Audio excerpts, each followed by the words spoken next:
Listo, querida Cami. Listo. Hola a todas, espero que se encuentren muy bien. Es una alegría para mí poder estar aquí compartiendo con ustedes un día más y que estén, espero que todas estén muy bien y que el Señor las esté acompañando a todas y cada una de ustedes.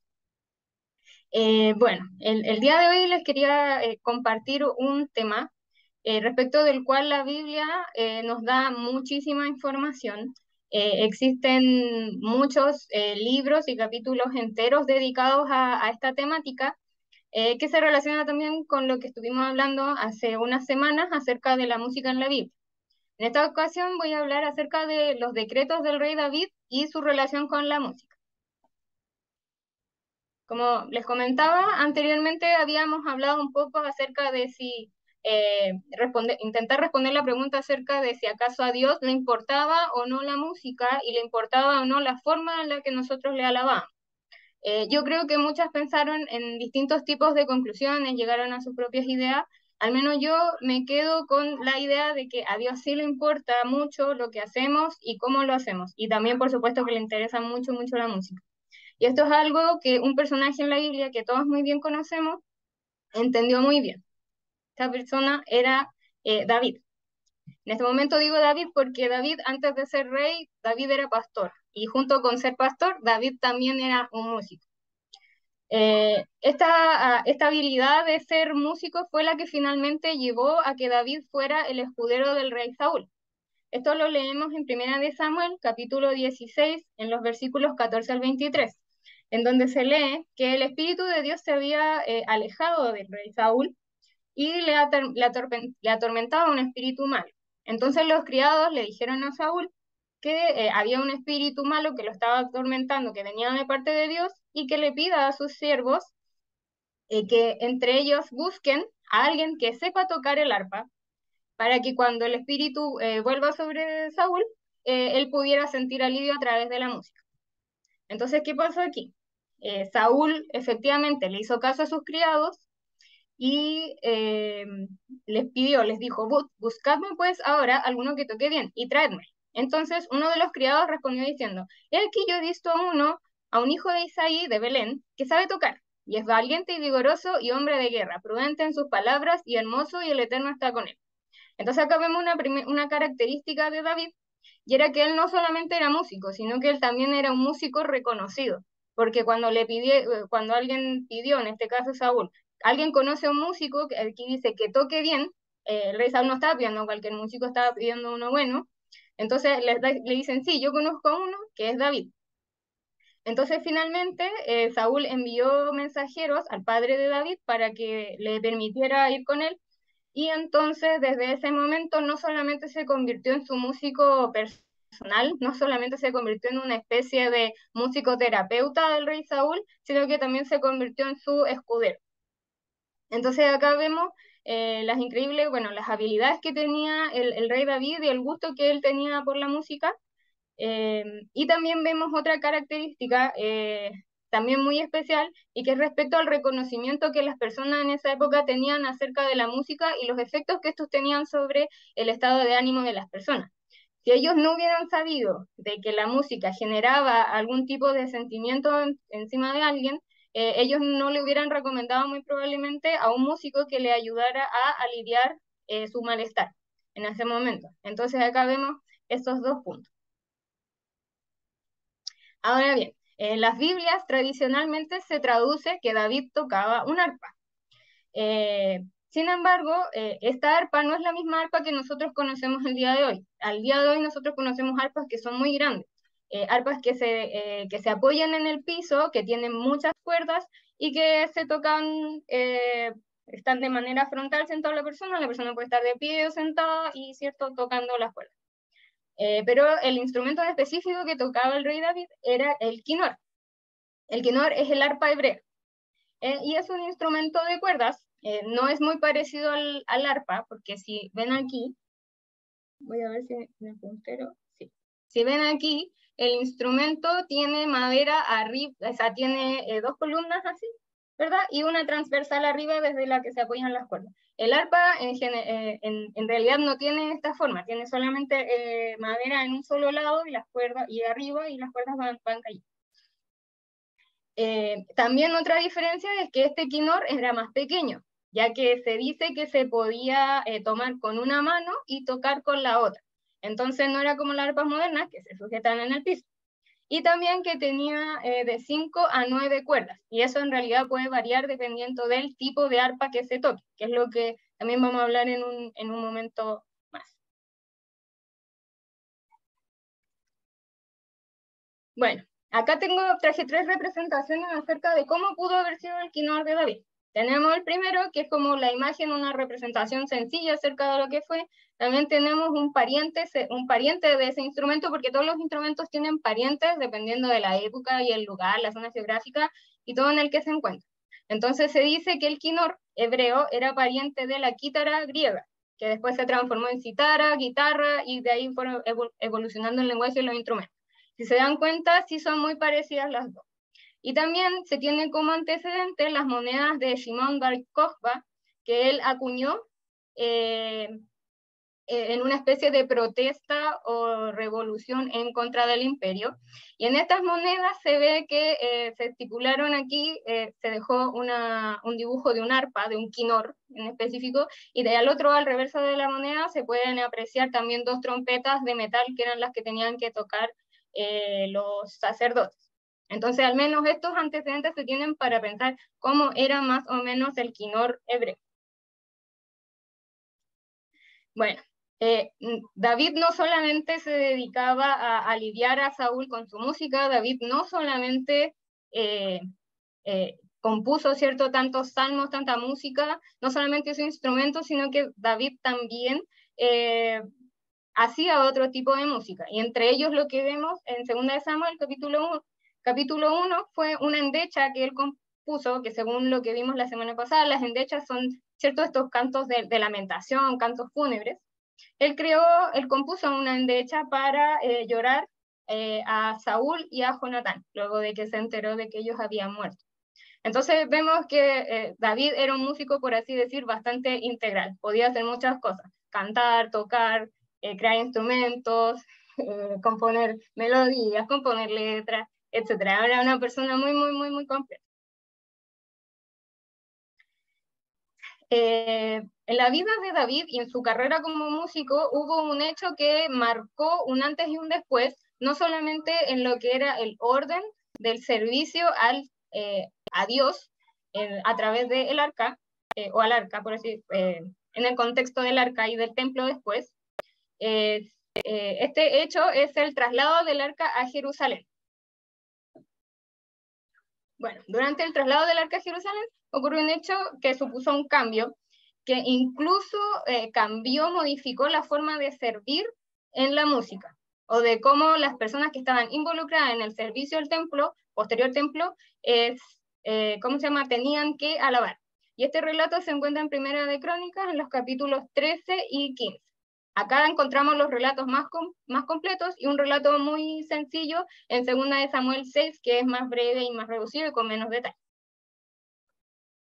Bueno, este hecho que marcó la forma de ordenarse y de servir fue la muerte de Usa. Como bien sabemos, David tenía el deseo de recuperar el arca de Dios de casa de Abinadab, donde estaba el arca durante hacía muchos años, y su deseo era trasladarla a Jerusalén. Y para ellos, dice la escritura que David tomó consejo de los capitanes y de todos los jefes de Israel, a quienes les pareció una buena idea, además de a todo el pueblo, de traer el arca. Acá hay un punto que es necesario quizás hacer un poco de hincapié, de que acá no se menciona que David le preguntó o pidió consejo a los levitas o a un profeta, sino que dice que le consultó a los jefes, a los líderes del pueblo y al pueblo en general de Israel. Entonces, bueno, para hacer este traslado, David y quienes lo estaban ayudando decidieron poner el arca de Dios sobre un carro nuevo, tirado por bueyes. Y este carro era guiado por los hijos de Abinadab, que era donde estaba el arca, que eran Usa y Ahí. Entonces, en este contexto, el pueblo y David estaban todos muy, muy, muy alegres trasladando el arca, estaban cantando, danzando, que danzando la palabra en hebreo es sak, que significa reír, jugar o divertir. Entonces había un ambiente de mucha alegría y además tocaban instrumentos. ¿Qué pasó? Pasó que llegando a un lugar indicado en la Biblia como la era de Kidón, los bueyes tropezaron y de forma tal que el arca se movió y parecía que iba a caerse. Entonces Usa, para que el arca no se cayera, intentó afirmarla con su mano. Sin embargo, como podemos leer en las escrituras, en Números 4, por ejemplo, es que no todos tenían la facultad de tocar el arca, sino solamente los hijos de Aarón.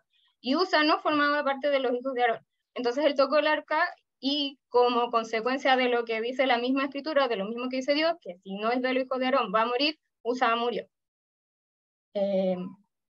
Porque era parte de lo que Dios había ordenado.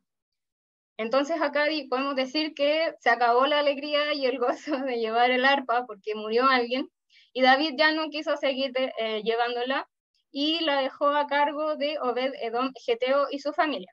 Y el arca permaneció allí por mucho menos tiempo, no fueron años, sino que fueron 3 meses. Y durante ese tiempo Dios bendijo la casa de Obed-Edom. Y entonces David, al enterarse de esto, dijo, reanudó sus planes para traer el arca de regreso a Jerusalén.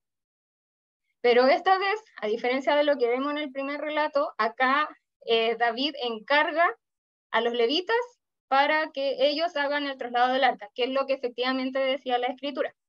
No era una decisión o cosas que debían hacer el pueblo de Israel de forma autónoma, sino que Dios ya había designado personas especiales para hacer este movimiento, que no era algo nuevo.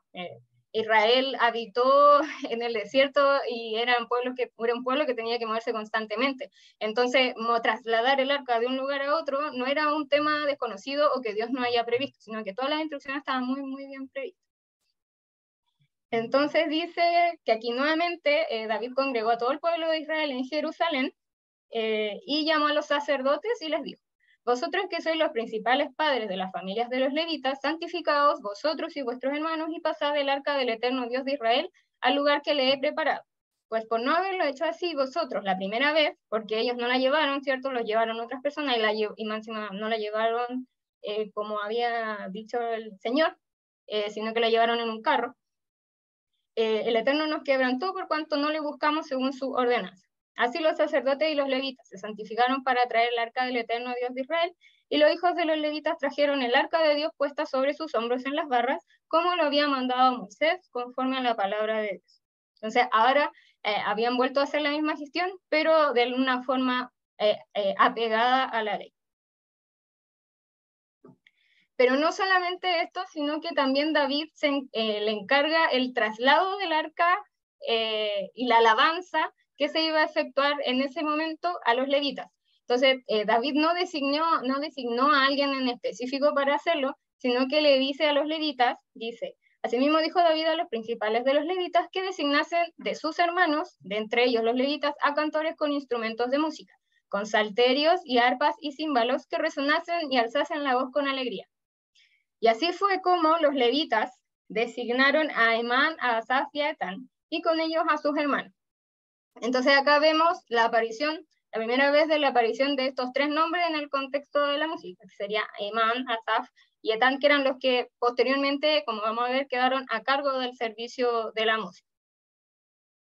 Los instrumentos, las personas, los grupos y los instrumentos que cada uno tocaba se repartieron de la siguiente manera. Habían 5 grupos principales. Primero estaban los que tocaban el metzelet, que eran címbalos de bronce o campanillas dobles. Son estos instrumentos que son como unos discos que se chocan el uno contra el otro. No se sabe bien, en términos musicales esto se repite mucho con muchos instrumentos y con muchas palabras, de que no se sabe bien qué instrumento es o qué palabra implica. Entonces, pero sí se sabe que eran 2 especies de campanillas, 2 discos, ¿cierto? Con una forma curva, que se golpeaban así, podrían haber sido pequeños o grandes. Y este instrumento estaba a cargo de Emán, Asaf y Etán, que fueron los principales encargados por los levitas. Después el Nebel, que era una especie de salterio, fue encargado a Zacarías, Osiel, Semiramot, Jehiel, Uni, Eliab, Maasías y Deania. Este salterio también es un instrumento de cuerda, pero no se sabe muy bien a cuál se refiere, ni tampoco se sabe muy bien a qué se refiere sobre alamot. Respecto, bueno, al alamot, alamot en hebreo significa muchacha o doncella. Entonces se cree que en ese contexto el salterio bien podía tener una voz o representar voces más soprano, como la de las mujeres, voces más agudas, o también algunos dicen que era como un coro de mujeres, pero no podían haber sido coro de mujeres porque las mujeres no estaban aptas para hacer el servicio, aun siendo levitas. Entonces se cree que podría significar eso. También el quinor, que era el mismo instrumento que tocaba el rey David, ese lo tocaba Matatías, Elifeleu, Bignías, Obededón, Jehiel y Asasías. Y estas arpas tenían la particularidad, según la escritura, de que estaban afinadas en la octava o que tenían 8 cuerdas. Entonces, leí y me pareció con algo de sentido de que la diferencia principal entre el Nebel sobre Alamot y el Quinor Shemini, Hashemini o Shemini, es que el Nebel se encargaba de hacer las voces más agudas y el Quinor, como estaba asignado en la octava más abajo, era un instrumento más grande y tocaba las notas más graves. Como les dije, estas son solamente ideas, son teorías, porque en realidad no se puede saber absolutamente qué era lo que significaba cada cosa. Después también se designa a un director o un instructor en el canto, que como instructor o director la palabra es yazar. Este era Kenanías, y la palabra yazar significa instructor. Tiene más que el sentido de dirigir o de ser un jefe, sino como alguien que instruye y que va enseñando. Quizás Kenanías era una especie de profesor de canto, o quizás él tenía que elevar más la voz, porque era el que mejor cantaba o el que se sabía mejor las cosas, para que lo siguieran los demás levitas o para que lo siguiera el pueblo. Y finalmente estaban las Hatzotzerá, que son las trompetas o bocinas que Dios encargó a Moisés elaborar para que lo tocaran específicamente los sacerdotes. Entonces los sacerdotes tocaban, principalmente vamos a ver siempre en la escritura que se menciona los levitas con sus instrumentos y los sacerdotes con sus trompetas, porque ese era el instrumento que Dios había designado que ellos tocaran, según lo que está escrito en Números 10. Entonces estos sacerdotes en este contexto eran Semanías, Josafat, Natanael, Amasai, Zacarías, Benaía y Eliezer.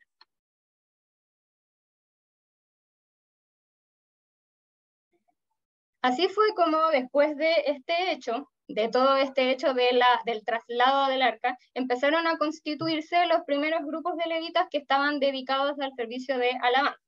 A este grupo se les llamó los cantores. En la Biblia en general vamos a ver a este grupo de músicos, de personas que cantan y que tocan instrumentos, como los cantores. Estos músicos tenían, según Primera de Crónicas, capítulo 16, 3 funciones principales. Primera de Crónicas 16, 16, o sea, Primera de Crónicas 16, versículo 1 dice: así trajeron el arca de Dios y la pusieron en medio de la tienda que David había levantado para ella, y ofrecieron holocaustos y sacrificios de paz delante de Dios. Versículo 4, y puso delante del arca del Eterno ministros de los levitas para que recordasen, confesasen y lo hacen el nombre de Dios. Estas personas, bueno, después vamos a ver cómo sabemos que estos eran los músicos. Ahora, enfocándonos primero en las funciones, estas personas, estos ministros que estaban ahí, eran los encargados de conmemorar o de hacer memoria, hacer recordar al pueblo la ley de Dios. Era su responsabilidad también confesar, o sea, dar gracias, exaltar, hacer una reverencia o dar a conocer, dar el reconocimiento a Dios. Y también eran los encargados de aclamar, cantar, alabar, glorificar. Entonces, por esto sabemos que se trata de músicos, específicamente de lo que nos está hablando acá el libro de Primera de Crónicas. En el versículo 7 sigue y dice: entonces en aquel día David comenzó a aclamar al Eterno por mano de Asaf y de sus hermanos. Entonces, una vez que llegó el arca, David designó a Asaf como uno de los principales para hacer la dirección o el orden del ministerio musical, por decirlo así. Entonces dice: versículo 37, y dejó allí delante del arca del pacto del Eterno a Asaf y a sus hermanos para que ministrasen de continuo delante del arca. Entonces acá una característica era que no solamente tenían estas tres misiones de hacer recordar, de confesar y de loar, sino que también tenían que ministrar o estar tocando permanentemente música de forma continua delante del arca, cada cosa en su día, o sea, dependiendo del turno y de la situación en la que se encuentren. Y junto con Asaf quedaron también, como en la vez anterior, a Emán y Jedutún. Y además todos los otros escogidos que estaban declarados por sus nombres. O sea, esto no fue al azar, no fue un llamado abierto, sino que sí se designaron, como persona por persona, como vimos en los casos anteriores, quiénes eran los que iban a componer los grupos. Y bueno, se menciona que Emán y Jedutún alaban con trompetas y címbalos y con otros instrumentos de música de Dios. Bueno, ¿y quiénes eran estos tres cantores que tanto se menciona en la Biblia, que eran los que ayudaban o que ayudaban a David en el ministerio de la música? En Primera de Crónicas, capítulo 6, en los versículos 31 al 48, se dice que bueno, estos tres cantores fueron los que David puso sobre el servicio de canto en la casa del Eterno después de que el arca tuvo reposo, los cuales servían delante de la tienda del tabernáculo de reunión en el canto, hasta que Salomón edificó la casa del Eterno en Jerusalén. Después estuvieron en su ministerio según su costumbre. Entonces primero estaban en el arca cuando estaba en la tienda, y después ellos mismos, en realidad no ellos, porque después ellos fallecieron, sino que su familia, su descendencia, también servía en el templo. O sea, no se detuvo el servicio musical. Estos tres personajes eran descendientes de Leví. Emán, por un lado, era hijo de Coat, Asaf era hijo de Gersón, y Etán o Jedutún, que se creen que son la misma persona, era de los hijos de Merari. Acá quería traer a colación un punto que me pareció muy interesante, y es que Emán, que era de los hijos de Coat, él era nieto del profeta Samuel, ¿cierto? Emán, hijo de Joel, hijo de Samuel, hijo del Elcana. Entonces, esto me pareció muy interesante, ya que, como hablamos hace unas semanas atrás, en el estudio anterior, Samuel, cuando unge a Saúl como rey, le dice que se dirija hacia un lugar donde iban a haber profetas profetizando con instrumentos musicales. Entonces el rey Saúl llegó hacia allá y empezó a profetizar con ellos.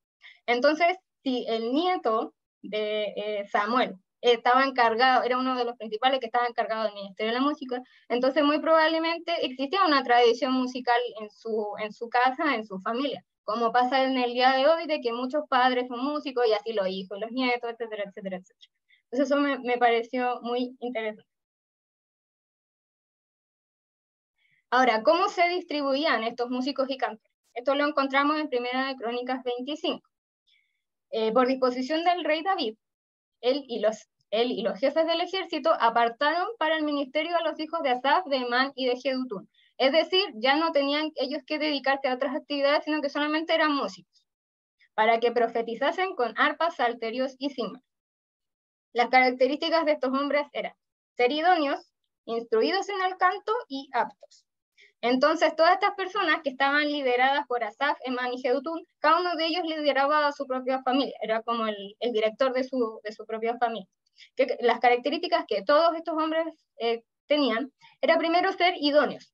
Idóneos viene del hebreo melaká, que quiere decir empleo, pero no un empleo servil, y implica un trabajo que puede ser abstracto.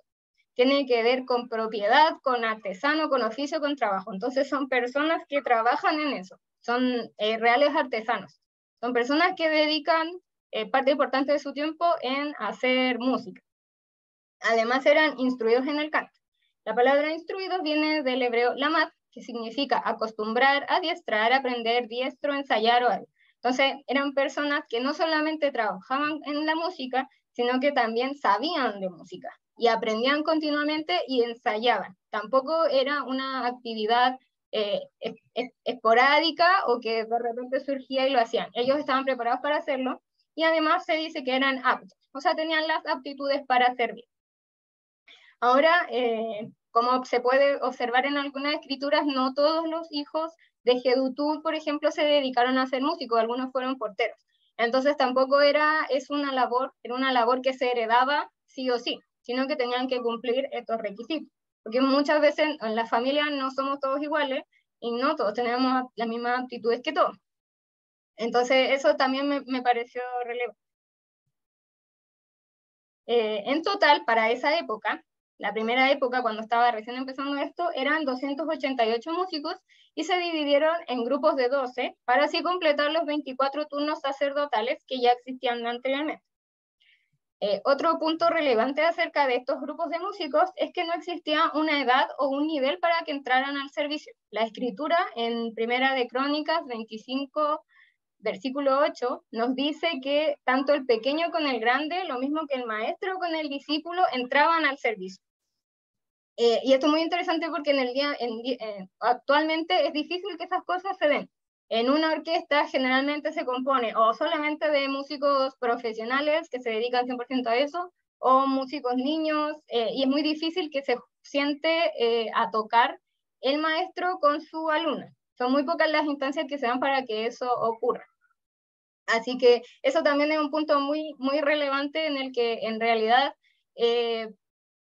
había que reunir ciertas características, pero no excluían, no había una especie de discriminación entre el que sabe más y el que sabe menos. El que sabe menos va a aprender, y el que sabe más tiene que enseñar.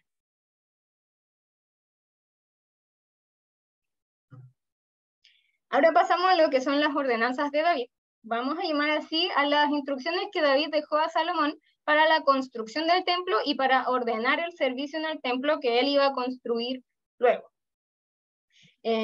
Encontramos mencionar esto en Primera de Crónicas, capítulo 28, que dice: y David dio a Salomón su hijo el plano del pórtico del templo y sus casas, su tesorería, sus aposentos, sus cámaras y la casa del propiciatorio. Estaba todo muy detallado.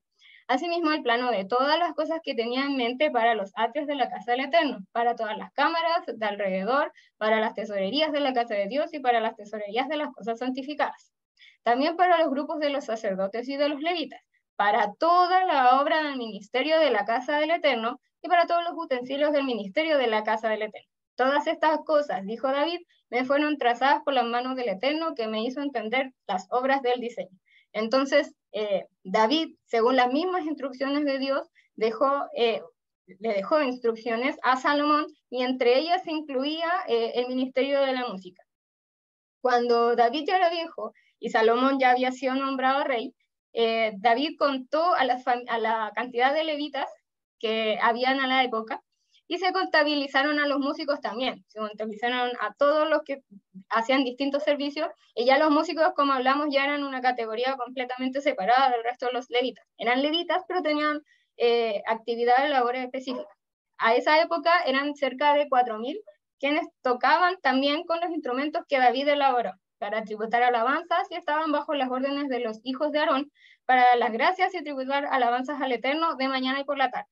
Entonces acá vemos que los levitas nuevamente se encargaban de recordar, de confesar a Dios, de loar a Dios, de alabar continuamente de mañana y por la tarde a Dios, y además, pero ellos no se mandaban solos, por así decirlo. Ellos estaban bajo las órdenes de los hijos de Aarón. Entonces, claro, su jerarquía, por así decir, estaba clara. Cada quien era lo que era y no se pasaba por encima de la autoridad que Dios había conferido a los sacerdotes. En Segunda de Crónicas, capítulo 5, leemos ya una vez que el templo fue construido, dice: acabada toda la obra que hizo Salomón para la casa del Eterno, metió Salomón todas las cosas que David su padre había dedicado, y puso la plata y el oro y todos los utensilios, los tesoros de la casa de Dios. Vinieron pues todos los ancianos de Israel, y los levitas tomaron el arca. Versículo 5, y llevaron el arca y el tabernáculo de reunión y todos los utensilios del santuario que estaban en el tabernáculo, los sacerdotes y los levitas los llevaron.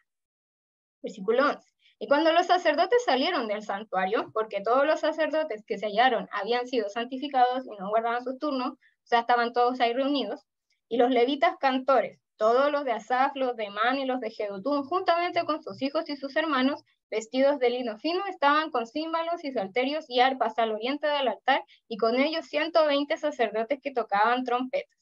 Cuando sonaban pues las trompetas y cantaban todos a una para alabar y dar gracias al Eterno, y a medida que alzaban la voz con trompetas y címbalos y otros instrumentos de música, alababan al Eterno diciendo: porque Él es bueno, porque su misericordia es para siempre.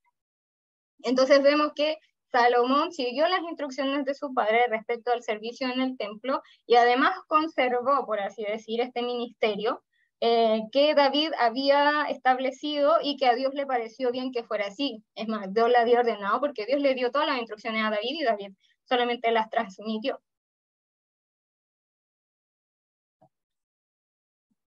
También leemos, ya hablando ahora del rey Salomón, que en el contexto de la llegada de la reina de Saba, llegó al reino madera de sándalo que provenía de Ofir. Y estas maderas, Salomón las apartó también para hacer instrumentos musicales. Esto aparece en Primera de Reyes, capítulo 10, versículo 2. Dice, la flota de Hiram que había traído el oro de Ofir, traía también de Ofir mucha madera de sándalo y piedras preciosas. Y la madera de sándalo hizo el rey, y de la madera de sándalo hizo el rey balaustres de la casa del Eterno y para las casas reales, arpas también y salterios para los cantores. Nunca vino semejante madera de sándalo ni se ha visto hasta hoy. Entonces Salomón no solamente conservó lo que su padre había hecho en términos de instrucciones, en términos de instrumentos, sino que también él puso de su parte y quiso confeccionar o que se confeccionasen instrumentos con maderas preciosas. No sé si lo saben, pero muchos instrumentos que son de madera, en realidad todos los instrumentos, mientras mejor es su material, mejor suenan. Entonces, tener un instrumento de madera, con una madera preciosa, una madera que sirve para que suene mejor el sonido de distintas formas, es muy valioso. Entonces, estos instrumentos debieron sonar muy bien y ser muy bonitos también. Ya habiendo pasado y entendiendo, ¿cierto?, que David dejó un orden, dejó a 3 personas y luego a sus familias a cargo del ministerio de la música. Luego de que vemos que Salomón mantuvo las instrucciones de su padre, vemos que también, bueno, después con las divisiones de los reinos, ¿cierto?, y en la medida que el pueblo iba quebrantando la ley de Dios, lógicamente el servicio musical también iba a fallar. O sea, si falla lo más, va a fallar lo menos. Vemos una excepción, ¿cierto?, con el rey Ezequías, que restauró el templo. Esto se ve en Segunda de Crónicas, capítulo 29, en donde se dice que además de hacer toda la limpieza del templo, ¿cierto?, la reestructuración, la restauración del templo mismo, que estaba devastado, puso también levitas en la casa del Eterno, con címbalos, salterios y arpas, conforme al mandamiento de David, de Gad, vidente del rey, y del profeta Natán. Entonces acá leemos que esto ya era, David efectivamente lo estipuló, y que David no lo hizo solo, sino que también lo hizo de la mano de Gad y del profeta Natán. Se sabía que era una tradición que ya se había conservado con los años, era algo que había que guardar, y Ezequías no solamente restauró, por así decir, las cosas en el templo respecto a la ley, sino que también se preocupó de hacer la restauración de estas normas y poner a los músicos indicados donde debían estar. ¿Esto por qué? Porque aquel mandamiento procedía del Eterno por medio de sus profetas. Entonces acá vemos de que reconfirmamos en realidad de que todas las cosas que hizo David eran apoyadas por Dios en este sentido. Y los levitas estaban con los instrumentos de David y los sacerdotes con trompetas. Entonces acá vemos de nuevo, los sacerdotes, ¿cierto?, se mantienen con las trompetas que Dios les pasó a través de Moisés, y tenemos a los levitas que tocaban con los instrumentos que hizo David. Entonces, de nuevo reconfirmamos que David sí hizo instrumentos y que esos instrumentos seguían sonando, seguían existiendo. Quizás se reprodujeron más, quizás no eran específicamente los que David hizo, pero sí estaban hechos al modo de que David lo había hecho. Y entonces mandó Ezequías a sacrificar el holocausto en el altar, y cuando comenzó el holocausto, comenzó también el cántico del Eterno con las trompetas y los instrumentos de David, rey de Israel. Y toda la multitud adoraba, y los cantores cantaban, y los trompeteros sonaban las trompetas. Todos hacían lo que tenían que hacer. Estaban cumpliendo su función. Y cuando acabaron de ofrecer, se inclinó el rey y todos los que con él estaban, y adoraron. Entonces el rey Ezequías y los príncipes dijeron a los levitas que alabasen al Eterno con las palabras de David y de Asaf vidente. y ellos alabaron con gran alegría y se inclinaron y adoraron. Entonces acá no hay solamente un reconocimiento de que todo esto provenía de la palabra de Dios, no solo le hicieron caso a David, no solo siguieron con lo que siguió Salomón, no solamente tocaban con los mismos instrumentos, sino que además se acordaban y les gustaban los salmos, las palabras que compusieron David y Asaf, y las volvieron a tocar. O sea, todavía tenían memoria de eso. De hecho, lo tenemos hasta hoy, lo tenemos en los libros de los salmos. Entonces, en términos de liderazgo, de realeza en estos términos, como Ezequías era el rey, sí era importante siempre la música. Y por eso estos reyes que vemos que hicieron lo correcto delante de los ojos de Dios, también se esforzaron por restaurar el ministerio musical.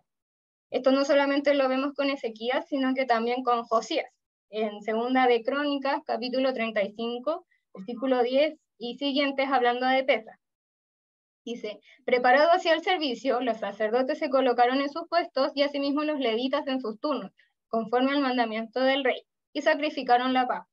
Versículo 15. Asimismo, los cantores, hijos de Asaf, estaban en su puesto, conforme al mandamiento de David, de Asaf y de Man, y de Jedutún, vidente del rey. También los porteros estaban en cada puerta, y no era necesario que se apartasen de su ministerio porque sus hermanos los levitas preparaban para ellos. Entonces acá vemos de nuevo, se conserva toda esta tradición, todas estas ordenanzas, todos estos decretos, y vemos lo importante de la obra de David, de la obra que Dios puso en su corazón, para así alabarle y glorificarle correctamente en su templo. Y acá también, como las escrituras anteriores que leíamos, que salía que David lo hizo en conjunto con Gad y conjunto con Natán. Acá también se dice que David lo hizo en conjunto de Asaf, de Man y de Jedutún, que eran los tres primeras personas que vimos en el traslado del arca, ¿cierto? Entonces vemos lo importante de sus obras.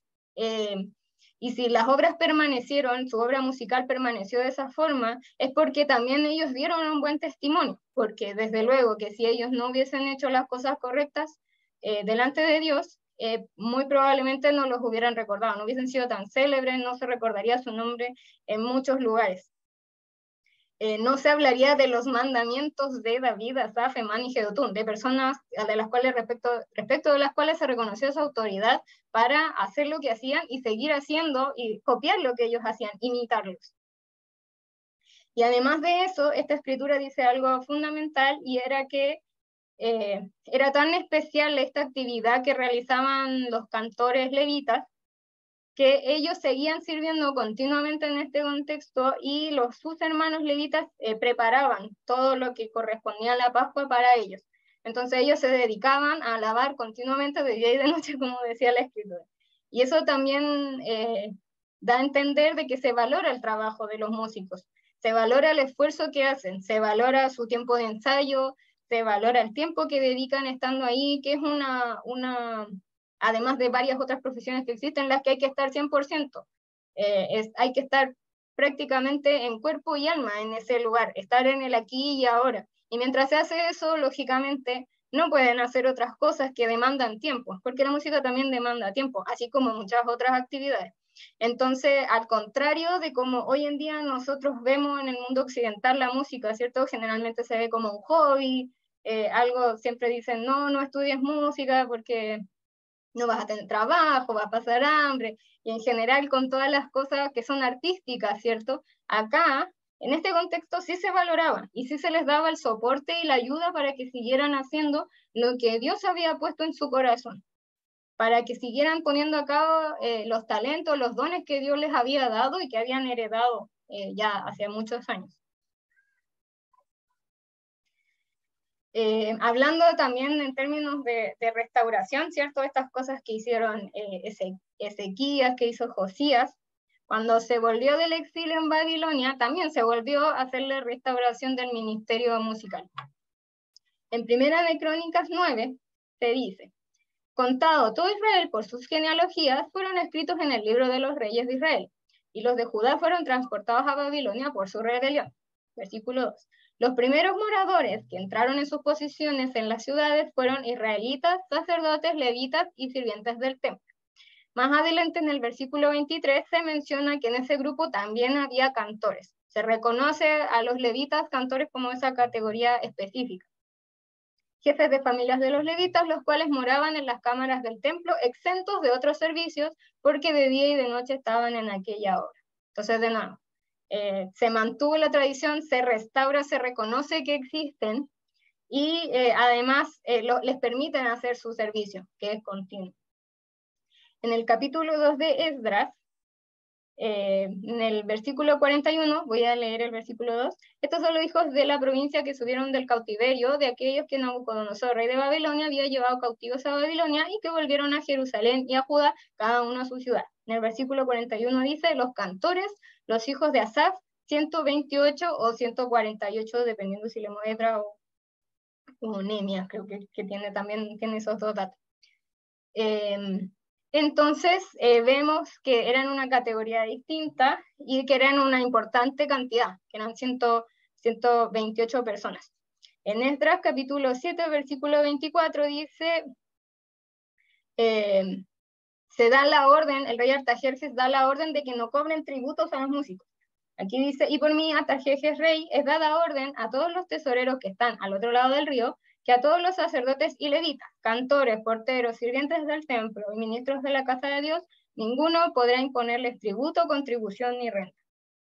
Entonces, finalmente, los cantores, si bien eran una categoría separada, ellos lógicamente seguían siendo levitas y se seguían incluyendo como levitas y tenían que seguir siendo levitas, tenían que continuar con las labores que hacía un levita, y además se reconocía su actividad, su valor en el servicio a Dios.